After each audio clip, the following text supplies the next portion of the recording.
नमस्कार दोस्तों, decode exam पर मैं शिवम आप सभी का बहुत बहुत स्वागत करता हूं।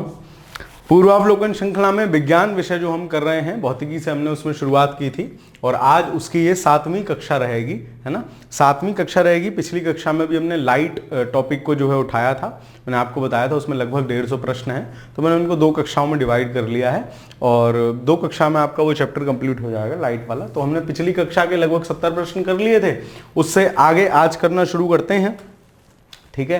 तो चैप्टर तो आपको पता ही है, लाइट, ठीक है। ये लाइट दे रहा है बल्ब, ठीक है। चलो खैर, अगर आज का पहला सवाल देखते हैं, जहां से खत्म किए थे वहीं से शुरुआत है कि खतरे के संकेतों के लिए लाल प्रकाश का प्रयोग किया जाता है, क्यों? लाल रंग के प्रकाश का प्रयोग क्यों कर रहे हैं? क्योंकि इसका जो प्रकीर्णन है, एक तो इसकी वेवलेंथ मैंने आपको बताया था कि इसकी वेवलेंथ सर्वाधिक होती है, तरंग दैर्ध्य सर्वाधिक होती है, एनर्जी सबसे कम होगी, तरंग दैर्ध्य एनर्जी का अपोजिट रिलेशन है, और प्रकीर्णन भी क्या होता है, इसका सबसे कम होता है। तो प्रकीर्णन कम होता है तो स्पष्ट ये चीज दिखती है हमें, तो इसका आंसर होगा 71 का ए, ऑप्शन नंबर ए। अगला क्वेश्चन देखते हैं। अगला सवाल कह रहा है कि आकाश नीला दिखाई पड़ता है, क्यों? तो आप सबको पता है, बचपन से पढ़ते आ रहे हो कि आकाश नीला क्यों दिखाई देता है, क्योंकि वायुमंडल में जब प्रकाश आता है तो बाकी सारे प्रकाश तो अवशोषित हो जाते हैं और ब्लू कलर के प्रकाश का क्या होता है, प्रकीर्णन हो जाता है, फैल जाता है, तो उसकी वजह से हमें आकाश क्या होता है, नीला दिखाई देता है। तो नीले रंग का प्रकीर्णन क्या है, सबसे अधिक होता है, इसी वजह से क्या है, हमें आकाश नीला दिखाई देता है। तो इसका आंसर क्या होगा, ऑप्शन नंबर ए 72 का। अगला सवाल देखते हैं। आकाश नीला दिखाई देता है, सेम रिपीटेड सवाल है, ज्यादा टाइम नहीं गवाएंगे। क्यों? क्योंकि वायुमंडल द्वारा अधिक प्रकीर्णन होता है, इसमें ना और होगा, लघु तरंग दैर्ध्य की अपेक्षा वायुमंडल द्वारा अधिक प्रकीर्णन होता है, किसका, नीले कलर के प्रकाश का, ठीक है, नीले कलर के प्रकाश का। इसमें शायद कुछ छूटा हुआ है, आई थिंक टाइपिंग में, आप लोग देख लीजिएगा, नीले रंग के प्रकाश का। इसका मेन कारण यही है, जहां आपको दिखे आकाश नीला और जहां दिखे प्रकीर्णन, वो दोनों आंसर सही होंगे। तो इसका आंसर क्या होगा, ऑप्शन नंबर बी। अगला सवाल देखते हैं। आकाश का नीला रंग इस कारण से होता है, फिर वही रिपीटेड सवाल, मतलब बहुत बेसिक सा चीज है, आपको अगर याद, एक तरह से याद ही कर लेना है इसको, और कई बार बार बार घुमा फिरा के सवाल पूछा गया है। आंसर क्या होगा, ऑप्शन नंबर ए, ठीक है। अगला सवाल देखते हैं। निम्नलिखित कथनों पर विचार कीजिए। माफ कीजिए, कर लेंगे विचार, विचार करने में कौन सी बड़ी बात है ना। आकाश के नीला दिखने का कारण प्रकाश का प्रकीर्णन है, बिल्कुल सही बात है, ऑप्शन नंबर ये पहला वाला कथन बिल्कुल सही है। इंद्रधनुष के 7 रंगों का कारण है प्रकाश का प्रकीर्णन, ना जी, ये तो बात गलत है। 7 रंगों का कारण क्या है, उसका विचलन या विक्षेपण कह सकते हैं, है ना, उसका विचलन या विक्षेपण कह सकते हैं, तो दूसरा गलत हो जाएगा। सूर्योदय के समय सूर्य का लाल दिखना भी क्या है, प्रकाश का प्रकीर्णन है, ये भी सही है। इसमें एक अलग टाइप की घटना होती है कि ज्यादा उसको बहुत डिटेल में नहीं जाना है। मतलब क्या होता है कि जब सनलाइट सवेरे सवेरे आती है तो वायुमंडल में उसको ज़्यादा ट्रेवल करना पड़ता है, तो वो तरंग दैर्ध्य का उसमें कोई रीज़न होता है और उसकी वजह से रेड कलर क्या होता है, ज़्यादा प्रकीर्णित हो जाता है और लाल दिखता है। तो उसमें आपको नहीं जाना है, सिंपल याद रखो, आकाश नीला क्यों दिखाई दे रहा है, प्रकाश के प्रकीर्णन के कारण, है ना। बहुत ज़्यादा डीप फिजिक्स में मत घुस जाओ, फिजिक्स बहा लेगी अपने साथ, है ना, तो इसलिए फिजिक्स में नहीं घुसना है ज़्यादा, सिंपल, क्योंकि हमारे एग्जाम के लिए उतना इंपॉर्टेंट नहीं है ना वो चीज़, मतलब उतनी ज़्यादा इंपॉर्टेंट नहीं है। Risk reward ratio, smart strategy, इसी चीज़ों को कहते हैं कि आप मतलब जहां जरूरत है उस हिसाब से पढ़ो। सिंपल 2 बातें याद रखो कि आकाश का रंग नीला किसकी वजह से दिखाई दे रहा है, प्रकाश के प्रकीर्णन के कारण, और सुबह और शाम को सन का जो कलर लाल दिखाई देता है उसका कारण भी प्रकाश का प्रकीर्णन होता है। तो 1 और 3 इसमें सही आंसर होगा, मतलब ऑप्शन नंबर बी इसका सही आंसर होगा, 1 और 3 सही है, 75 का होगा ऑप्शन नंबर बी। अगला सवाल देखते हैं। सूर्योदय तथा सूर्यास्त के समय सूर्य के लाल रंग प्रतीत होने का कारण है, फिर वही सवाल घुमा फिरा के वही सवाल, प्रकाश का प्रकीर्णन होगा, ठीक है, ना और लगा हुआ होगा इसमें, प्रकाश का प्रकीर्णन होता है, ठीक है। तो ऑप्शन नंबर 76 का आंसर क्या होगा, ऑप्शन नंबर ए। अगला सवाल देखते हैं। अंतरिक्ष यात्री को आकाश का रंग दिखाई देता है। अब जब अंतरिक्ष में आदमी है ना, तो अंतरिक्ष में आकाश का रंग, क्योंकि अंतरिक्ष में वहां कुछ इस प्रकार की चीजें नहीं हो रही होती हैं, लाइट नहीं दिखाई देती, तो आकाश का रंग उसको कैसा दिखाई देता है, उसको ब्लैक कलर का आकाश दिखेगा, काले कलर का आकाश दिखेगा, नीला वीला कुछ नहीं दिखता है। पृथ्वी से हमें वायुमंडल के कारण नीला दिखाई दे रहा है, अंतरिक्ष में चले गए में वायुमंडल ही नहीं है, वायुमंडल नहीं है तो प्रकीर्णन जैसा कोई सिस्टम नहीं हो रहा है ना, तो इस तरीके से आंसर हो जाएगा इसका काला। जब अधिक ऊंचाई पर वायुयान से आकाश देखा जाता है तो वह दिखता है, फिर वही सेम रिपीटेड सवाल, ऑप्शन नंबर बी इसका आंसर। ठीक है, अगला सवाल देखते हैं। समुद्र नीला प्रतीत होता है, तो फिर वही चीज, जहां भी जो ज्यादा चीज नीली दिख रही है, लाल दिख रही है, उसका मैक्सिमम में कारण प्रकाश का प्रकीर्णन होता है। तो देखते हैं, आकाश अधिक गहराई के लक्षण के कारण, गहराई से क्या मतलब है ना, आकाश का परावर्तन, आकाश के परावर्तन तथा जल के कणों द्वारा प्रकाश के प्रकीर्णन के कारण जो है समुद्र हमें नीला दिखाई देता है। जल के नीले रंग के कारण, किसी जल का कोई नीला रंग नहीं होता है, अपने जो बिस्लरी वाली वाटर बोतल आती है उसमें देखो ट्रांसपेरेंट दिखता है। जल की ऊपरी सतह के कारण, ऊपरी सतह से भी कोई मतलब नहीं है, ऊपरी सतह से भी कोई मतलब नहीं है, तो इसका आंसर क्या हो जाएगा, ऑप्शन नंबर बी, 79 का ऑप्शन नंबर बी होगा। अगला सवाल देखते हैं।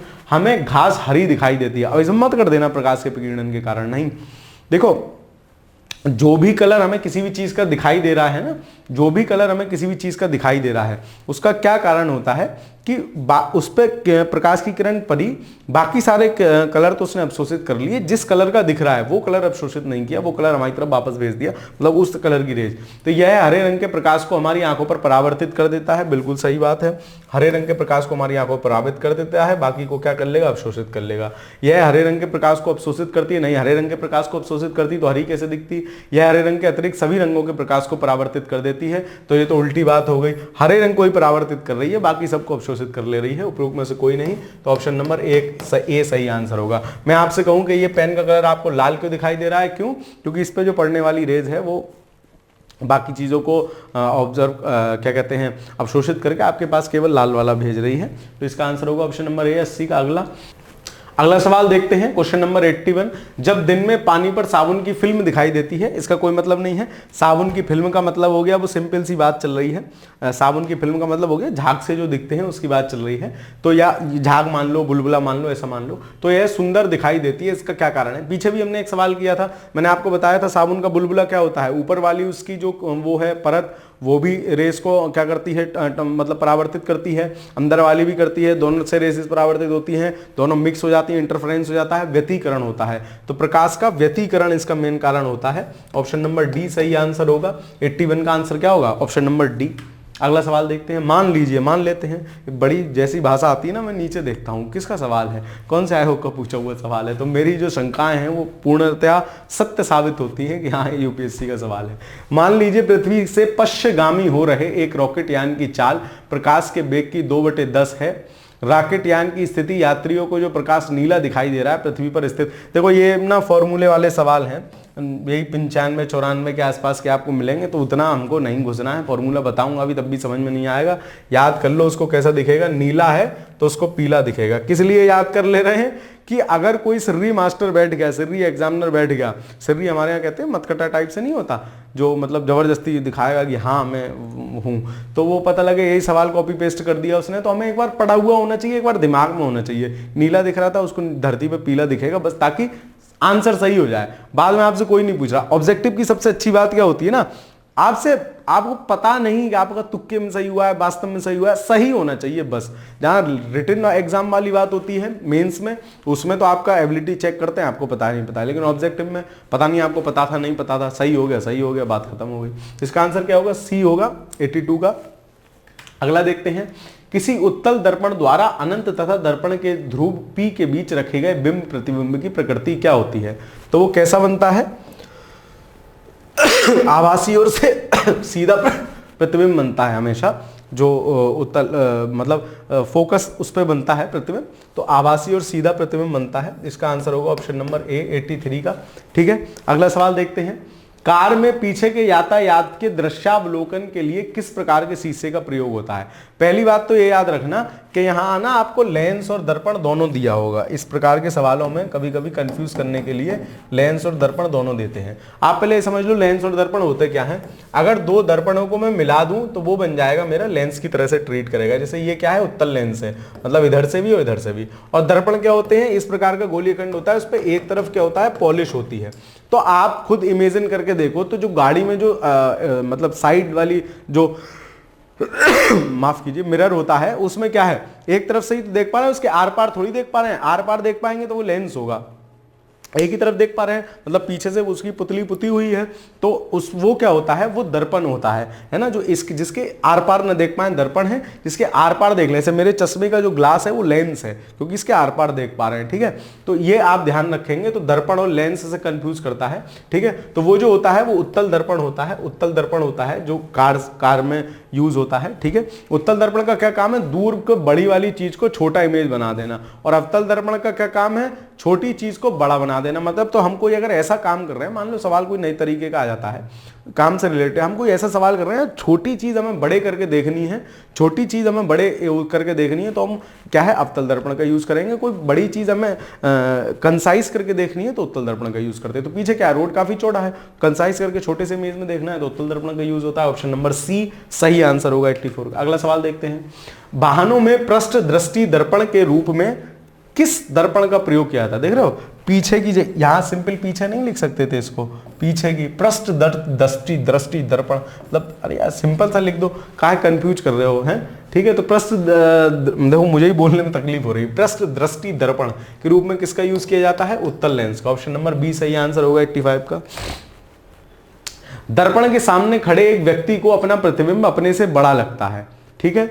इसका तात्पर्य है कि दर्पण किस प्रकार का है, ठीक है। तो दर्पण के सामने जब आदमी है, मैं फिर वही कह रहा हूं कि कोई चीज छोटी है उसको बड़ा दिखा दे तो कैसा होगा, अवतल दर्पण होगा। बड़ी चीज को छोटा करके दिखा दे उत्तल दर्पण होगा, एज इट इज दिखा दे समतल दर्पण होगा। सिंपल याद रखोगे तो बड़ा दिख रहा है तो कैसा होगा, वो कैसा होगा, वो होगा मेरा अवतल दर्पण। ऑप्शन नंबर ए सही आंसर होगा 86 का। अगला सवाल देखते हैं, दाढ़ी बनाने के लिए काम में लेते हैं। अब दाढ़ी बनाने के लिए वो नहीं जो आप घर में शीशा यूज करते हो तो समतल दर्पण होता है। दाढ़ी बनाने के लिए मतलब छोटी चीज को बड़ा दिखाने के लिए, शेविंग कर रहे हो आप तो थोड़ा बड़ा करके आपको दिखाया जाए, उस तरीके से यूज करते हैं, तो वो भी कैसा होता है, अवतल दर्पण होता है। आप इसमें समतल मत लगा देना, ठीक है, अवतल दर्पण होता है। मतलब जो घर वाले उसकी बात नहीं हो रही है, जो हजामत बनाते हैं बाजार में, जो मार्केट में, वो भी हालांकि समतल दर्पण यूज करते हैं, लेकिन अवतल का मतलब छोटी चीज, जैसे कहीं आपके कट मतलब वो लगाना है तो एकदम बड़ा करके आपको दिखे ताकि वो सिस्टम सही से हो, ठीक है। चलो ए 87 गए, भावनाओं को समझो, शब्दों मत जाया करो, ठीक है। 87 का ए आंसर हो जाएगा। अगला सवाल देखते हैं, खोज बत्ती, देख रहे हो नाम दिया है खोज बत्ती, ये क्या है, ये टॉर्च है, सर्च लाइट है, इंग्लिश में इसको क्या लिखा होगा, सर्च लाइट, तो ये हिंदी में लिख दिया इन्होंने खोज बत्ती या टॉर्च, ये टॉर्च है भाई साहब। टॉर्च में जो दर्पण प्रयुक्त होता है वो कौन सा होता है, तो टॉर्च में क्या होगा, प्रकाश को फैलाएगा कि सकोड़ेगा वो, तो जब लाइट आएगी तो उसको फैलाने वाला चाहिए ना, तो मतलब अवतल दर्पण चाहिए ना, अवतल दर्पण यूज होगा, ठीक है। तो देख लेते हैं कौन सा, तो अवतल को कहते हैं, अवतल को क्या कहेंगे अवतल को कहते हैं उन्नोत्तर, तो कहते हैं उत्तल को। देखो जैसे इसमें आधा ता है ना, ऐसे ही इसमें उन्नोत्तर में आधा ना है, तो ये तो उत्तल हो गया, नतोदर हो गया, अवतल नतोदर हो गया, ठीक है। तो 88 का आंसर क्या हो जाएगा, ए। अगला सवाल देखते हैं, दंत विशेषज्ञ का शीशा होता है, तो दंत विशेषज्ञ का शीशा कौन सा होता है, दंत विशेषज्ञ भी क्या है, दांत से उसको मतलब जूम करके छोटे चीज का बड़ा इमेज वो देखना चाहते हैं। छोटी चीज का दांत में अगर आपके कोई दिक्कत है, कोई कुछ है, तो छोटी सी है वो, उसको बड़ा करके देखना चाहते हैं, मतलब कौन सा, अवतल यूज करेंगे। अवतल का मतलब हो गया नतोदर, ठीक है। अब बहुत कंफ्यूज हो जाओगे ऐसे, नतोदर उन्नोत्तर ऐसे याद कर सकते हो, उन्नोत्तर उन्नतोत्तर है ये, तो उसमें भी वो उत्तल होता है, उत्तल होता है, तो इसमें भी आधा ता है, तो इसलिए ये ऐसा करके ध्यान रख सकते हो, नतोदर मतलब अवतल, ठीक है। 89 का हो जाएगा ऑप्शन नंबर बी। रोगी के दांत का प्रतिबिंब देखने के लिए दांत के डॉक्टर द्वारा इनमें से किसका उपयोग किया जाता है, सेम सवाल आ गया। तो भाई साहब ध्यान रखना, लेंस दे रखा है कंफ्यूज करने को, लेंस नहीं होगा, दर्पण होगा, अवतल दर्पण का यूज करेगा वो, ठीक है, अवतल लेंस का यूज नहीं करेगा, ये कंफ्यूज करने को दे रखा है 90 में, ठीक है। तो इसका क्या आंसर हो जाएगा 90 ई।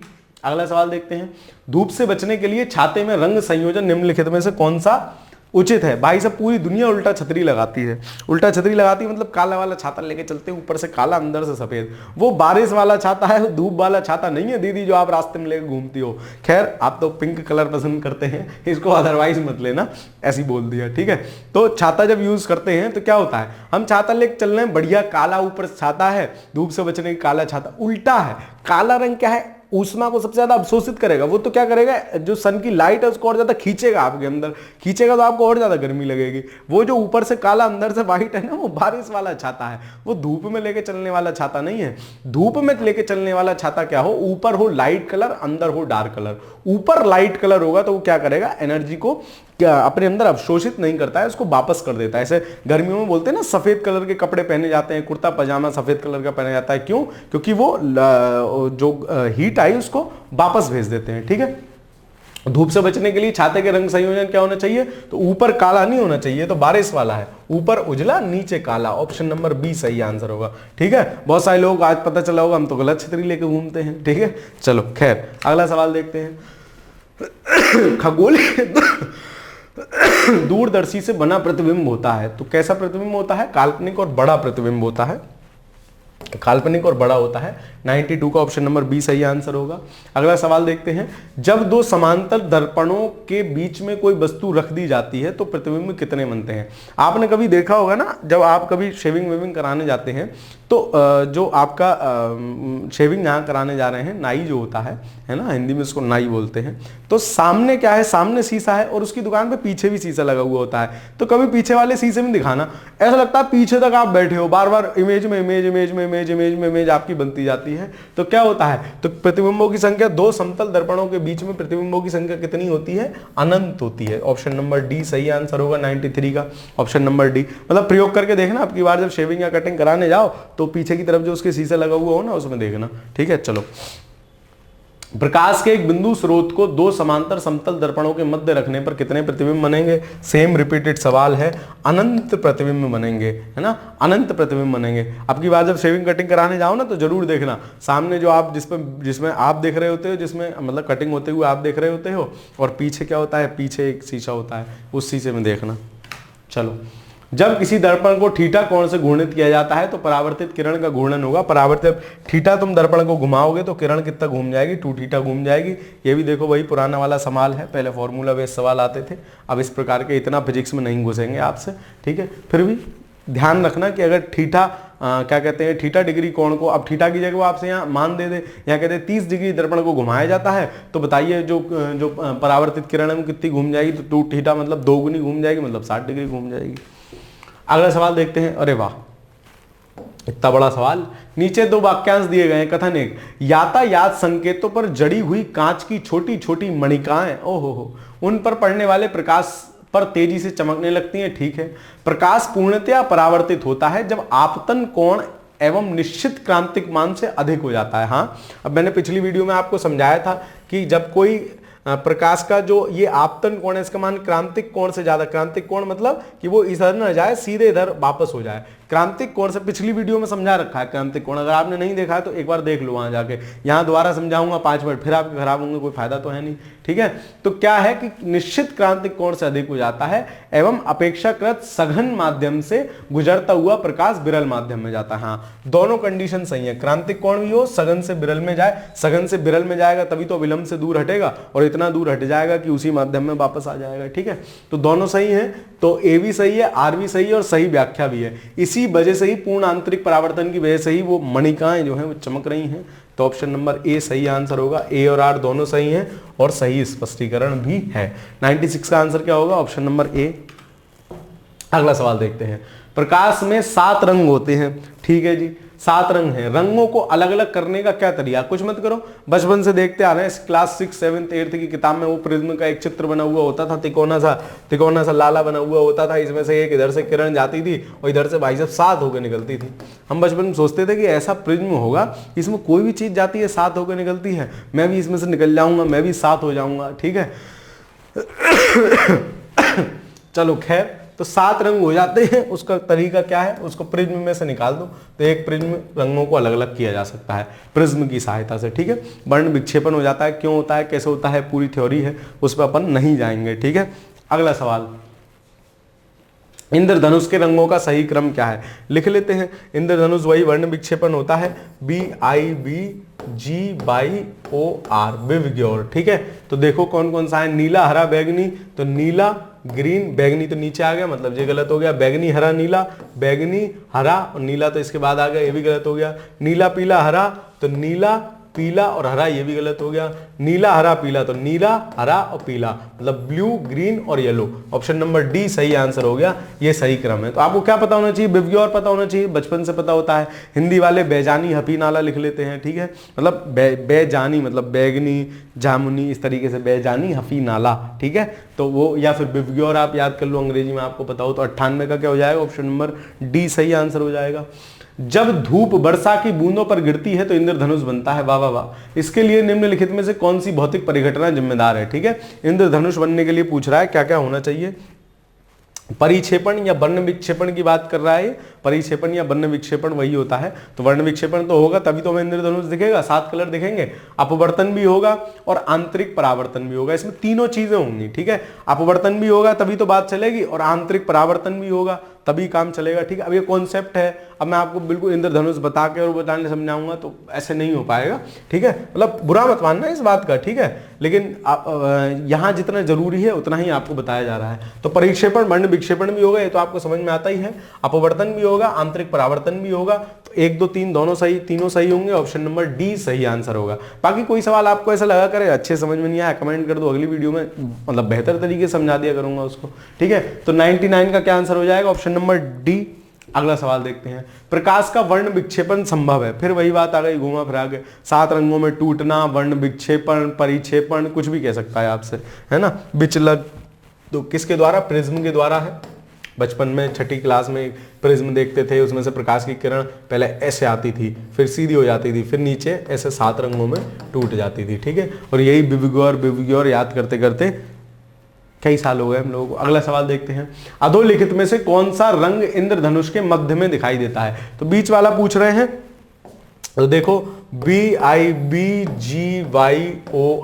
तो बीच में कौन सा हो गया, बीच में हो गया ग्रीन, 3 ऊपर 3 नीचे। तो कौन सा कलर हो गया, बीच में कौन सा कलर दिखाई देता है, हरा, ठीक है। बिवग्योर अगर आपको पता है तो आपका सवाल सही हो जाएगा, हरा कलर दिखाई देता है। इंद्रधनुष में भी कलरों का यही क्रम होता है ना, जो वर्ण विक्षेपण वाला क्रम होता है, सबसे ऊपर लाल और इस तरीके से, ठीक है। अच्छा, कोई आप में से ऐसा भी है जिसने इंद्रधनुष ना देखा हो, है ना, मतलब हो सकता है कि सर मैंने तो इंद्रधनुष अपने जीवन में कभी देखा ही ना है। तो भाई आजकल तो YouTube वाला सिस्टम है, जाके देख लो, रेनबो का इमेज पूरा दिख जाएगा बढ़िया से अच्छे से, तो वहां देख सकते हो। इंद्रधनुष के दोनों सीमांत वर्णपट होते हैं। सीमांत का क्या मतलब हो गया, जहां उनकी सीमा की हम तो रही है, मतलब सबसे ऊपर वाला पूछ रहा है, सबसे नीचे वाला। तो सबसे नीचे बैगनी होता है और सबसे ऊपर कौन सा होता है, रेड या लाल कलर होता है। तो लाल और बैगनी देखो किस में है, नीला नारंगी हरा लाल पीला हरा, ये ऑप्शन नंबर डी में है, बैगनी और लाल। तो ये सीमांत वर्णपट हो गए, मतलब सीमांत कोने कोने वाले हो गए। अगला देखते हैं, दोपहर के 12 बजे किस दिशा में धनुष दिखाई देगा। भाई साहब देगा ही नहीं, क्यों, रीजन है उसका, जिस डायरेक्शन में सन होता है ना, सिंपली आप याद रखो, जिस डायरेक्शन में सन होता है ना उसके अपोजिट डायरेक्शन में क्या होता है, इंद्रधनुष दिखता है। मतलब सूर्य अगर सुबह सुबह दिख रहा है इंद्रधनुष तो पश्चिम में दिखेगा, शाम को दिख रहा है तो पूरब में दिखेगा। अब दोपहर को 12 बजे सिर्फ छत के ऊपर होता है तो आपकी छत पर थोड़ी दिखेगा इंद्रधनुष, समझ रहे हो, है ना। दोपहर को 12 बजे क्या है, सन बिल्कुल क्षितिज पे होता है, ऊपर होता है, तो आपकी छत पे नहीं दिखेगा, मतलब उसकी अपोजिट डायरेक्शन नीचे हो गई। तो 12 बजे क्या होगा, दोपहर में कभी भी नहीं दिखेगा इंद्रधनुष। तो ऑप्शन नंबर क्या हो जाएगा, पूरा पश्चिम उत्तर दक्षिण, यह नहीं देख सकते, ठीक है, दोपहर में हम नहीं देख सकेंगे, ठीक है। आगे चलते हैं, नीचे 2 वाक्यांश दिए गए हैं, ठीक है। एक छड़ी को जल में तिरछी स्थिति में डुबोया गया है, यदि बगल से देखा जाए तो छड़ छोटी और जल की सतह से झुकी हुई प्रतीत होती है। हाँ, क्यों, क्योंकि अपवर्तन के कारण लाइट गई वापस आई, प्रकाश उसके अंदर गया और हमारी आंख तक जब वापस आया तो क्या हुआ, जो जल है वो अपेक्षाकृत सघन माध्यम है और वायु उसकी अपेक्षाकृत विरल माध्यम है। तो क्या होगा, प्रकाश की किरण क्या होगी, अविलंब से दूर हट जाएगी, दूर हट जाएगी तो हमें टेढ़ी सी दिखाई देगी। छड़ से आने वाला प्रकाश जल के अणुओं से प्रकीर्णित होकर, प्रकीर्णन का कोई मतलब नहीं है, तो अपवर्तन का कॉन्सेप्ट है, प्रकीर्णन का कोई यहाँ औचित्य नहीं है। तो ऑप्शन कथन ए सही है, जबकि किंतु आर गलत है। ऑप्शन नंबर सी इसका सही आंसर हो जाएगा, कथन ए सही है। ए बात सही है कि वो छड़ जो है हमें टेढ़ी दिखेगी या हल्की सी उठी हुई दिखेगी, है ना, इस तरीके से, लेकिन प्रकीर्णन नहीं, अपवर्तन उसका मेन कारण होगा। निम्नलिखित पर विचार कीजिए, यदि कोई व्यक्ति पानी से भरी बाल्टी में पड़े एक सिक्के को देखता है तो उसे सिक्का अपने वास्तविक स्थल से अपेक्षाकृत निकट लगता है, इसका भी कारण अपवर्तन है। यदि जल के अंदर कोई व्यक्ति तल से ऊपर एक सिक्के को देखता है तो सिक्का अपने वास्तविक स्थल से अपेक्षाकृत अधिक ऊंचाई पर दिखाई देता है, ये तो सेम बात है ना। जल के अंदर कोई व्यक्ति तल के ऊपर उठे हुए सिक्के को देखता है। ठीक है, तो इसके तो दोनों सही होंगे। ठीक है, ये दोनों सही होंगे। ठीक है, दोनों सही होंगे। ठीक है, इसमें ऑप्शन मतलब ए और 105 में 1 और 2 दोनों सही आंसर होंगे। अगला देखते हैं, जल में वायु का बुलबुला जिसकी भांति व्यवहार करता है वो क्या है। देखो, चूंकि जल सघन माध्यम है और जल का अपवर्तनांक क्या होता है, वायु से ज्यादा होता है, तो यहां लेंस की प्रकृति बदल जाएगी। हालांकि गोला ऐसे है ना, ये उत्तल लेंस की तरह है, बाहरी सतह, लेकिन चूंकि जल का अपवर्तनांक ज्यादा है तो ज्यादा अपवर्तनांक होने की वजह से उसकी लेंस की प्रकृति बदल जाएगी और वो अवतल लेंस की भांति कार्य करेगा। ठीक है, अरे इसमें एक ऑप्शन ही गायब है। ठीक है, तो अवतल लेंस की भांति कार्य करेगा, तो हाँ यहां सी ऑप्शन दे रखा होगा, सी दे रखा होगा, अवतल दर्पण दे रखा होगा। अवतल माफ कीजिए, अवतल दर्पण दे रखा होगा, ऑप्शन नंबर सी। इसका सही आंसर क्या होगा, डी, अवतल लेंस की भांति कार्य करेगा। क्यों, प्रकृति क्यों बदल जाएगी, क्योंकि जो जल का अपवर्तनांक है वो जल का अपवर्तनांक क्या है, वायु से ज्यादा होता है, वायु से ज्यादा होता है। अगला सवाल देखते हैं, जल के अंदर वायु का बुलबुला व्यवहार कर सकता है, तो किसकी तरह व्यवहार कर सकता है, तो अवतल लेंस को क्या कहते हैं, अपसारी लेंस भी कहते हैं। अपसारी मतलब फैलाने वाला। ठीक है, क्योंकि अवतल लेंस पे पड़ के किरण क्या होती है, फैलती है, तो अपसारी लेंस की भांति कार्य करेगा, ऑप्शन सी सही आंसर हो जाएगा।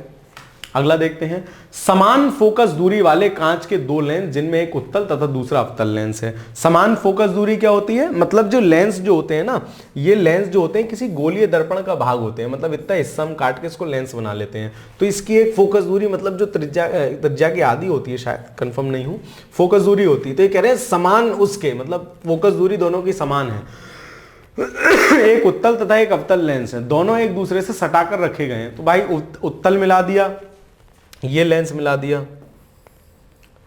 एक उत्तल एक अवतल लेंस मिला रहे हैं, तो एक उत्तल लेंस मिला दिया और अवतल लेंस ऐसा ही होता है, ऐसा। ठीक है, दोनों को मिला दिया, तो किसकी तरह से भांति कार्य करेंगे, ये एक समतल दर्पण की तरह से कार्य करेंगे, क्योंकि दोनों का समान वाला सिस्टम हो जाएगा। तो किसकी तरह भांति कार्य करेंगे, अपसारी लेंस नहीं, कांच के समतल चादर की तरह, दर्पण की तरह, समतल दर्पण की भांति कार्य करेंगे, है ना, समतल दर्पण की भांति ये लोग कार्य करेंगे, लेंस है। ठीक है, तो 108 का हो जाएगा डी। किसी व्यक्ति का पूरा प्रतिबिंब देखने के लिए समतल दर्पण, हाँ जैसे हम जो अपना इमेज देखते हैं ना, जो आप शीशा श्रृंगार करते हो, डाइनिंग उसको ड्रेसिंग टेबल बोलते हैं। ठीक है, बचपन में बड़ा कंफ्यूज होता था मैं, डाइनिंग टेबल और ड्रेसिंग टेबल। एक्चुअली सरकारी स्कूल के पढ़े हुए विद्यार्थी है ना, तो वहाँ अंग्रेजी तो मतलब क्या कहते हैं उसको, रईसी वाली भाषा होती है अंग्रेजी। हम लोग कहाँ अंग्रेजी पढ़ते थे, अंग्रेजी सबसे कमजोर थी। खैर चलो कोई बात नहीं। तो क्या है, तो जो हम लोग श्रृंगार करते हैं अपना ड्रेसिंग टेबल में खड़े होकर जो शीशा देखते हैं, तो उस शीशे की बात चल रही है कि व्यक्ति का अपना पूरा प्रतिबिंब देखने के लिए उसका आधा अगर शीशा होगा तो उसको पूरा प्रतिबिंब दिख जाता है। जैसे आपकी लंबाई अगर 6 फुट है तो 3 फुट के शीशे से आपका काम चल जाएगा, आपको आपका पूरा प्रतिबिंब दिख जाएगा। ठीक है, तो वही बात चल रही है कि न्यूनतम हाइट कितनी हो, ज्यादा हो सकती है कोई दिक्कत नहीं है, न्यूनतम ऊंचाई कितनी होनी चाहिए, तो व्यक्ति की ऊंचाई की आधी, ऑप्शन नंबर बी सही आंसर होगा। बराबर नहीं, ऊंचाई के 1/4 नहीं, उपयोग में कोई नहीं, व्यक्ति की ऊंचाई का आधा होना चाहिए। ठीक है, अगला सवाल देखते हैं, 1.50 मीटर लंबे व्यक्ति को अपना खड़ा संपूर्ण प्रतिबिंब देखने के लिए आवश्यक दर्पण की, अब देखो इसमें डिजिट दे दी, उसमें पूछ रहा था कि व्यक्ति का कितना चाहिए, तो हमने कह दिया आधा चाहिए, या व्यक्ति की लंबाई दे दी। कल लोग आपको इसमें लिख दे कि 6 फुट ऊंचा कोई आदमी है तो कितने फुट का चाहिए, तो उसका आधा चाहिए, सिंपल है। तो 1.5 मीटर का आधा कितना होगा, 0.75 मीटर, ऑप्शन नंबर ए है। अरे भाई, ऑप्शन नंबर ए हो जाएगा इसका सही आंसर। ठीक है, ऑप्शन नंबर ए 0.75 मीटर चाहिए।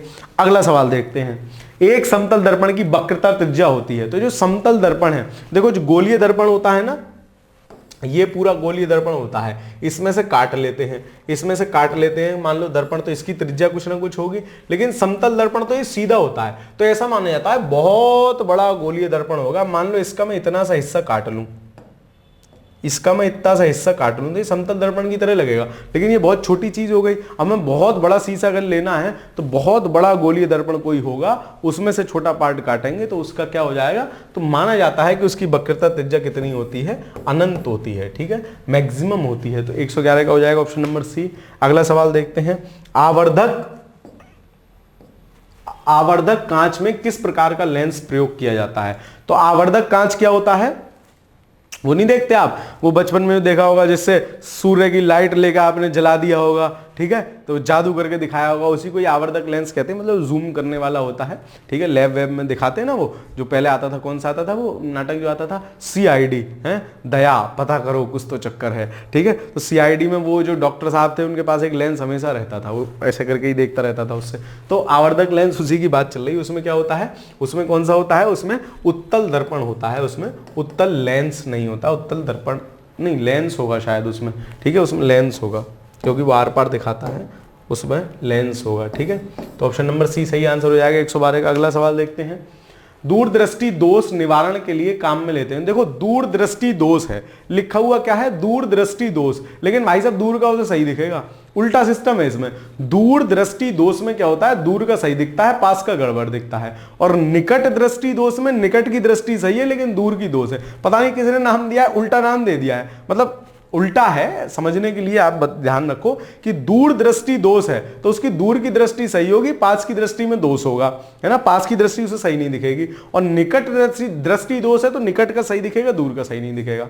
अब जो पास का, जिनको दूर दृष्टि दोष हो गया, तो दूर दृष्टि दोष में क्या हो गया, उसको दूर का सही दिख रहा है, पास का सही नहीं दिखेगा। तो पास का सही दिखाने के लिए उत्तल लेंस का यूज करते हैं और दूर का सही दिखाने के लिए अवतल लेंस का यूज करते हैं। उत्तल लेंस वो होता है मोटा वाला, जैसे आपके जो माताजी, पिताजी या दादी, अम्मा, बाबा होंगे, उनका जो चश्मा होगा ना, उनके चश्मे में आप देखना, उनका चश्मा कैसे होता है, आजकल तो वो एक में ही मिक्सअप आने लगे हैं। मान लो ये लेंस है, इतना खतरनाक लेंस होता नहीं, तो नीचे की तरफ वाला एरिया वाला देखना, वो उससे ऐसे करके नीचे अपनी नजरें झुका के पढ़ते हैं ना, तो वो नीचे की तरफ होता है। ये वाला एरिया उत्तल लेंस का कर देते हैं, ये अवतल लेंस होता है, दूर का मतलब सामने देखते हैं तो ये वाला क्या होगा ना, आपको देखना मोटा सा दिखेगा, अजीब सा, तो क्योंकि उनकी पास की दूर की दोनों की निगाह कमजोर होती है।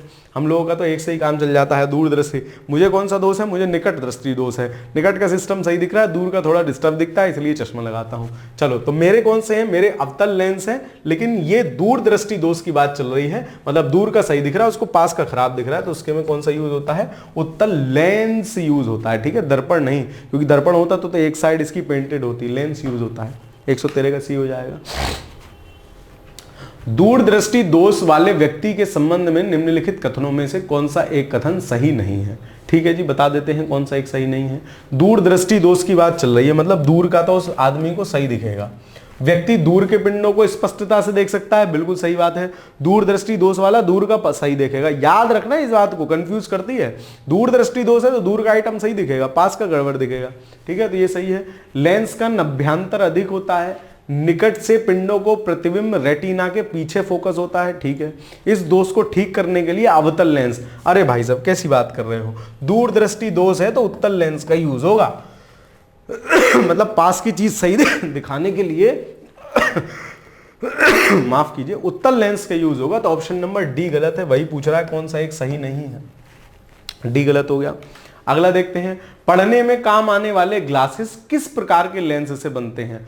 तो पढ़ने में जो काम आते हैं, सामान्यतः हम मानते हैं कि कोई दूर की चीज थोड़ी पढ़, मतलब सामान्यतः पढ़ाई लिखाई में क्या है, पास में रख के पढ़ते हैं, ऐसे दूर से देख के थोड़ी पढ़ो, किताब 1 किलोमीटर दूर रखी है वहां से पढ़ रहे, नहीं, पास में रख के पढ़ते हैं। तो पास में रख के पढ़ रहे हैं तो इसका मतलब क्या है, उसको कौन सा दोष है, उसको दूर दृष्टि दोष है, मतलब दूर का सही दिख रहा है, निकट में दिक्कत है। तो निकट के लिए कौन सा लेंस यूज होता है, उत्तल लेंस यूज होता है। तो पढ़ने के लिए कौन सा लेंस यूज करेंगे, उत्तल लेंस यूज करेंगे। 115 का क्या हो जाएगा, बी हो जाएगा। अगला सवाल देखते हैं, निकट दृष्टि दोष को दूर करने के लिए निम्नलिखित में से कौन सा लेंस उपयोग में लाया जाता है। अब देखो, निकट दृष्टि दोष है, मतलब निकट का सही दिख रहा है, दूर का सही नहीं दिख रहा है, जैसे मुझे है, निकट दृष्टि दोष है, तो दूर का सही नहीं दिखता है, तो उसके लिए कौन सा लेंस यूज करते हैं, अवतल लेंस यूज करते हैं। अब ये बात है ना, आपको याद ही करनी पड़ेगी, ठीक है। तो आप ऐसे याद कर सकते हो, जनरली हम लोगों को, जो जनरली आपकी मेरी उम्र के लोग हैं, उनको निकट दृष्टि दोष जो है ही होता है, मतलब दूर की चीज उनको स्पष्ट नहीं दिखती है, पास की साफ दिखती है, ठीक है। तो हम लोग साधारणतः अवतल लेंस का यूज करते हैं, हमारे आपके जो उसमें है।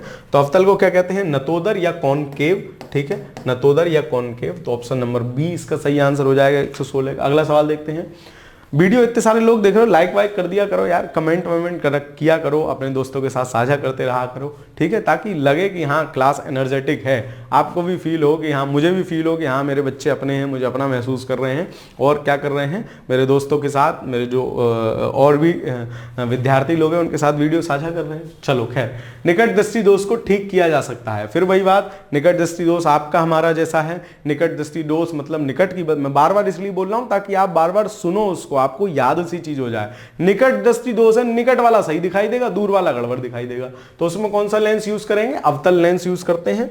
अवतल लेंस यूज करते हैं, जो मेरे चश्मे में है, आपके चश्मे में भी हो सकता है, ठीक है। मायोपिया, निकट दृष्टि दोष है ना, को ठीक किया जाता है। तो फिर वही बात आ गई, निकट दृष्टि दोष को कैसे सही किया जाता है?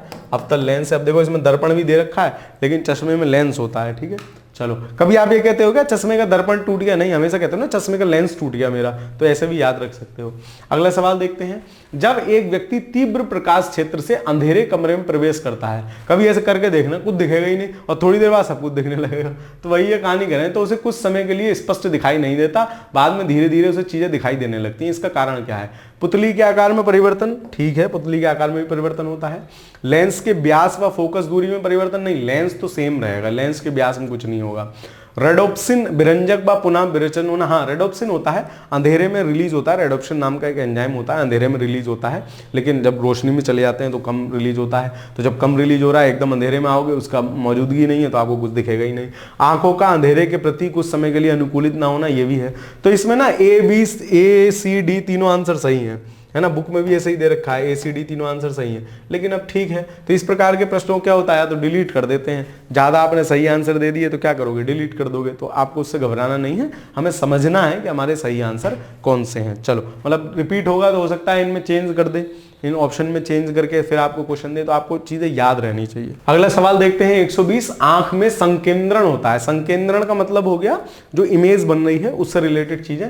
तो आंख में संकेंद्रण किसके द्वारा होता है? आंख में संकेंद्रण मेरा होता है, आंख में संकेंद्रण मेरा होता है जो लेंस की उत्तलता में परिवर्तन है। उत्तलता मतलब लेंस का जो शेप है, जो इस तरीके से कुछ भी कह लो, तो लेंस उत्तलता में जो परिवर्तन होता है उसकी वजह से क्या होता है? आंख में संकेंद्रण होता है। 120 संकेंद्रण मतलब इमेज सही जाके बनना, ठीक है, तो वो मान लीजिए, ठीक है। तो 120 का आंसर क्या हो जाएगा? ए हो जाएगा। अगला सवाल देखते हैं, आंख के लेंस की फोकल दूरी किसके कार्य से परिवर्तित होती है? तो किसके कार्य से परिवर्तित होती है फोकल दूरी? तो ये सिलियरी मांसपेशियां हमारे आंख में होती हैं, जो सिकुड़ती रहती हैं, उम्र के साथ सिकुड़ती हैं और फैलती, सिकुड़ना फैलना, इनकी वजह से फोकल दूरी गड़बड़ हो जाती है ना, फोकल दूरी गड़बड़ हो जाती है, तो उसको क्या होता है? सही से नहीं दिखने लगता है, धुंधला दिखने लगता है। तो किसके कार्य से परिवर्तित होती है? सिलियरी मांसपेशियों के द्वारा। अगला सवाल देखते हैं, निम्नलिखित कथनों में से कौन सा एक सही नहीं है? आपसे पूछ रहा है कौन सा एक सही नहीं है। देखते हैं, मृग तृष्ण का एक प्रकाशिक भ्रम है, वही मरीचिका जो कल हमने देखी थी, उल्टा दिखने लगता है इमेज, ठीक है, जो प्रकाश के पूर्ण आंतरिक परावर्तन से उत्पन्न होती है। बिल्कुल सही बात है पहली वाली, ठीक है, ये हम कल देख चुके हैं। सर्च लाइट या वही खोजबीन बत्ती जो कल दे रखा था, टॉर्च में अवतल दर्पण का प्रयोग होता है, ये भी बिल्कुल सही है, अवतल दर्पण का यूज हो रहा है ना। चलो, गर्मी में सामान्यतया सफेद एवं हल्के रंग के कपड़े गाढ़े रंग के कपड़ों की तुलना में वरीय माने जाते हैं। हाँ, क्योंकि जो सफेद वाला जो कपड़ा है वो क्या करेगा? वो लाइट को कम एब्जॉर्ब करता है, हीट को कम एब्जॉर्ब करता है, तो हमें क्या थोड़ा ठंडक का एहसास होता है, ये सही है। एक छोटे छिद्र वाला उत्तल दर्पण डॉक्टर द्वारा रोगियों के कान नाक, नहीं, रोगियों के कान नाक उसको चेक करने हैं तो वो किसका यूज करेगा? अवतल दर्पण का यूज करेगा, अवतल दर्पण का यूज करेगा। ऑप्शन नंबर डी क्या है? सही नहीं है। बाकी एवीसी तीनों सही हैं, केवीसी नहीं, एवीसी, ठीक है, एवीसी तीनों सही है। अगला देखते हैं, स्पष्ट दृष्टि की न्यूनतम दूरी होती है, मतलब कोई चीज हमें स्पष्ट दिखाई देगी अगर वो 25 सेंटीमीटर तक रखी है। ये कई बार सवाल पूछा गया है, तो आप इसको याद रखेंगे कि 25 सेंटीमीटर क्या है? स्पष्ट दूरी की एक वो है कि स्पष्ट दूरी के लिए हमें 25 सेंटीमीटर पर कोई चीज होनी चाहिए। तो ऑप्शन नंबर ए सही आंसर होगा इसका 123 का। अगला सवाल देखते हैं, सामान्य आंखों के लिए स्पष्ट दृष्टि की न्यूनतम दूरी कितनी होती है। वही रिपीटेड सवाल है कि स्पष्ट दृष्टि, हमें कोई चीज स्पष्ट दिखे उसके लिए न्यूनतम डिस्टेंस कितनी होनी चाहिए, तो 25 सेंटीमीटर होनी चाहिए। ऑप्शन नंबर डी सही आंसर होगा इसका, 124 का ऑप्शन नंबर डी, 25 सेंटीमीटर होनी चाहिए, तो वो चीज हमको क्या दिखेगी, स्पष्ट दिखेगी। ठीक है, अगला सवाल देखते हैं, मानव की सामान्य स्वस्थ आंख के लिए स्पष्ट दृष्टि की न्यूनतम दूरी मानी जाती है। फिर वही रिपीटेड सवाल है, तो हम क्यों इसमें फालतू टाइम गंवाएं, ऑप्शन नंबर डी सही आंसर होगा। आपको याद रखना है, कोई चीज आपको स्पष्ट देखनी है तो 25 सेंटीमीटर माना जाता है कि स्पष्टता से 25 सेंटीमीटर से कोई चीज दिखेगी, उससे कमती ज्यादा पे आपको दिख रही तो आपको कोई ना कोई दृष्टि दोष है। ठीक है, इसका मतलब ये है। अगला सवाल देखते हैं, लेंस की शक्ति मापी जाती है, तो लेंस की शक्ति मापने का जो मात्रक होता है वो डायोप्टर होता है, डायोप्टर में मापते हैं। ठीक है, डायोप्टर में उसको मापते हैं कि इतने डायोप्टर का लेंस है, उतने डायोप्टर का लेंस है, तो इसका मात्रक क्या होगा, ऑप्शन नंबर ए डायोप्टर, 126 का आंसर हो जाएगा ए। अगला सवाल देखते हैं, लेंस की क्षमता मापी जाती है, फिर सेम सवाल है डायोप्टर में। ठीक है, ये तो मापक है एक तरह से, ये तो आपको याद करना पड़ेगा कि लेंस की क्षमता का मापक क्या, मैक्सिमम लोगों को आपको याद होगा, बचपन से पढ़ते आ रहे हुए छोटी छोटी चीजें हैं, तो किस में मापते हैं, डायोप्टर में। अगला सवाल देखते हैं, यदि किसी ऐनक के लेंस की पावर +2 डायोप्टर हो तो इसकी फोकस दूरी क्या होगी, तो इसका फॉर्मूला होता है 1/f, जो डायोप्टर है मतलब उसको P से शायद डिनोट करते हैं, तो पावर जो होती है बराबर 1/f होती है। यहाँ एक क्या है, 1 मीटर है। ठीक है, अब यह आंसर सेंटीमीटर में दिए हैं तो इसको 100 कर लो, मतलब 2 बराबर हो जाएगा 100/f, और f बराबर क्या हो जाएगा, f बराबर हो जाएगा 100/2, मतलब क्या हो जाएगा 50 सेंटीमीटर क्या हो जाएगी उसकी फोकस दूरी हो जाएगी, 2 डायोप्टर अगर उसकी क्या है, पावर है, तो P बराबर 1/f इसका फॉर्मूला होता है। ये भी उसी समय का सवाल है, उस समय इस प्रकार के फॉर्मूला बेस्ड सवाल पूछे जाते हैं, आजकल नहीं पूछे जाते हैं। ठीक है, अगला सवाल देखते हैं, धूप के चश्मे की पावर होती है, भाई साहब धूप का चश्मा है उसकी क्या पावर होगी, 0 पावर होती, कोई पावर नहीं होती। ठीक है, धूप के चश्मे की एक ही पावर होती है कि उस धूप के चश्मे में आप क्या कर सकते हैं। ठीक है, मैं नहीं बताऊंगा क्या कर सकते हैं। ठीक है, आंखें चला सकते हैं और क्या कर सकते हैं, तो ऑप्शन नंबर ए सही आंसर होगा 129 का। ठीक है, अगला सवाल देखते हैं, कैमरे के द्वारक और कपाट गति का निम्नलिखित में से कौन सा संयोग अधिकतम उद्भासन होने देगा। भाई साहब बकवास सवाल है, इसको ज्यादा दिमाग नहीं मानना है इसमें, इसका आंसर ए है, F बराबर 22 1/60। ये उसका वो होते हैं जो शटर होता है ना, उनके मापक वगैरह होते हैं। तो ये फॉर्मूला बेस्ड सवाल है, पहले आते थे अब नहीं आएंगे। फिर भी कोई शैतान अध्यापक आ जाए, वो कहे कि नहीं मैं तो बच्चों को हरा के दिखाऊंगा, मैं तो बच्चों का सवाल गलत कराऊंगा, रिपीटेड सवाल दे दे सेम, कैसे गलत हो जाएगा, हमने तो प्यार याद कर रखा है इसको, प्यार से देख रखा है इसको, याद कर रखा है। F22 और जो वो है वो 1/60 होनी चाहिए। सवाल को हल्का सा दिमाग में याद रखना, ठीक है, ताकि अगर रिपीटेड सवाल आ जाए तो हमारा गलत नहीं होना है। ठीक है, इसका आंसर होगा ऑप्शन नंबर ए। अगला सवाल देखते हैं, आंख के रेटिना में परंपरागत कैमरे के निम्नलिखित में से किस भाग की से तुलना की जाती है। तो जो रेटिना होता है ना, उसकी तुलना किससे की जाती है, फिल्म से की जाती है। ठीक है, फिल्म से की जाती है, मतलब रेटिना पे पिक्चर बनती है, जैसे उस पर फिल्म पे पिक्चर बनती है ना, उसी तरीके से। तो आंख की जो वो होती है वो कैमरे के किस भाग से की जाती है, फिल्म से की जाती है। ऑप्शन नंबर ए सही आंसर होगा 131 का। अगला देखते हैं, मनुष्य की आंख में किसी वस्तु का प्रतिबिंब जिस भाग पर बनता है तो कहां जाके बनता है, दृष्टि पटल, या फिर इसको क्या बोलते हैं, रेटिना। तो प्रतिबिंब कहां जाके बन रहा है, दृष्टि पटल पे जाके बन रहा है। 132 का क्या आंसर हो जाएगा, मतलब प्रतिबिंब जैसे ऐसा थोड़ी हम चीज देख रहे हैं सिंपल हमको दिखती है, पूरा इसका भी सिस्टम है, पूरा ये लेंस है, जाके पूरा किरण जा रही है अंदर, जाके टकराएगी, पीछे दृष्टि पटल है, उस पर जाके फिर चित्र बनेगा, तब हमको दिखाई देगा। वहां वो चित्र भी सब कुछ उल्टा पुल्टा बनता है, मैंने आपको कल बताया था, आभासी बनता है, उल्टा बनता है ना, और क्या बनता है, छोटा बनता है वस्तु से। तो क्या है, मस्तिष्क फिर उसको सेट करता है कि नहीं बेटा तुम गलत बना रहे हो, सिस्टम ठीक है, तुम गलत रहो, हम अपना सही कर लेंगे। मस्तिष्क उसको सही कर लेता है, फिर हमको एज इट इज दिखता है। ठीक है, मतलब अगर हमारा दिमाग काम ना करे और आप मुझे देख रहे हो तो आप मुझे उल्टा देखेंगे। ठीक है, कि मास्टर का खोपड़ा नीचे है और बाकी सिस्टम ऊपर है, तो लेकिन जो दिमाग है आपका वो आपको सीधा चित्र दिखा लेता है। ठीक है, तो इसका आंसर क्या होगा, डी होगा 132 का। अगला देखते हैं, मनुष्य की आंखें किसी वस्तु पर प्रतिबिंब बनाती हैं, मनुष्य की आंखें किसी वस्तु पर प्रतिबिंब बनाती हैं, कुछ मिस टाइप है। ठीक है, तो मनुष्य की आंख में प्रतिबिंब कहां बनता है, रेटिना पर बनता है, इसको याद रखोगे। दूरदृष्टि दोष में प्रतिबिंब निम्नलिखित में से कहां बनेगा? दूरदृष्टि दोष है मतलब क्या है, निकट की चीज नहीं दिख रही है ना, दूर की चीज सही दिख रही, तो रेटिना के पीछे जाके उसका प्रतिबिंब बनता है। ये साइंस है, ध्यान रख लेना बस। तो कहां बनता है? रेटिना के पीछे बस प्रतिबिंब बनता है, रेटिना के पीछे प्रतिबिंब बनता है, रेटिना के पीछे प्रतिबिंब। तो दूरदृष्टि दोष में क्या है, पास की चीजें सही नहीं दिख रही हैं। उत्तल लेंस क्या करता है, किरणों को, प्रकाश की किरणों को फोकस कर देता है, पास में ला देता है। तो रेटिना के पीछे प्रतिबिंब बनना था, मतलब खोपड़ी के पीछे ले जा रहा हूं मैं हाथ, लेकिन इतना नहीं, रेटिना के पीछे बनता है। तो वो क्या करता है, लेंस जब उत्तल लेंस लग जाता है तो वो किरणों को समायोजित करके रेटिना पर प्रतिबिंब बना देता है और हमें सही दिखने लगता है। ठीक है, तो क्या हो जाएगा ऐसे ही। उसमें क्या होता है, निकट दृष्टि दोष में क्या होगा, रेटिना से आगे बनेगा, तो उत्तल लेंस क्या करेगा, किरणों को अपसारित कर देता है, फैला देता है। तो फैला देगा तो जब वो फैल के पीछे पहुंच जाती है और फैल के पीछे कहां, रेटिना पे जाकर प्रतिबिंब बन जाता है। तो इसका कॉन्सेप्ट ये है। तो 134 का आंसर क्या होगा, सी होगा। अगला सवाल देखते हैं, किसी अपारदर्शी वस्तु का रंग उस रंग के कारण होता है जिसे वह क्या करता है। मान लो कोई भी वस्तु हमें दिख रही है तो वो किस वजह से दिख रही है, जो कलर वो परावर्तित कर दे रहा है वो उस कलर की वजह से हमें दिखती है। तो किसकी वजह से, जो कलर वो परावर्तित कर देता है उसकी वजह से दिखती है। तो ऑप्शन नंबर सी इसका आंसर हो जाएगा 135 का। एक रंगीन टेलीविजन में 3 आधारभूत रंगों के मिश्रण से रंग बनते हैं। ठीक है, ये पुराने जमाने का सवाल होगा, हाँ देख लो, है ना। तो रंगीन टेलीविजन तब नया नया कॉन्सेप्ट था तो उसकी वजह से। तो RGB 3 मेन मतलब प्राइमरी कलर माने जाते हैं, इसको आप वैसे भी याद रखना। RGB रेड ग्रीन ब्लू ये प्राइमरी कलर माने जाते हैं। तो लाल नीला और लाल नीला हरा, तो लाल नीला हरा देखो कहाँ है, लाल हरा भूरा, भूरे से कोई मतलब नहीं है ना। भूरा पहले उसको कहते हैं, ज्यादा गोरा नहीं होता था गांव देहात में, उसका नाम होता था भूरा। ठीक है, चलो लाल पीला हरा, तो लाल पीला से कोई मतलब नहीं है, लाल हरा नीला यही होगा, लाल हरा नीला। ठीक है, रेड ग्रीन ब्लू। तो ऑप्शन नंबर बी सही आंसर होगा, 3 आधारभूत कलर।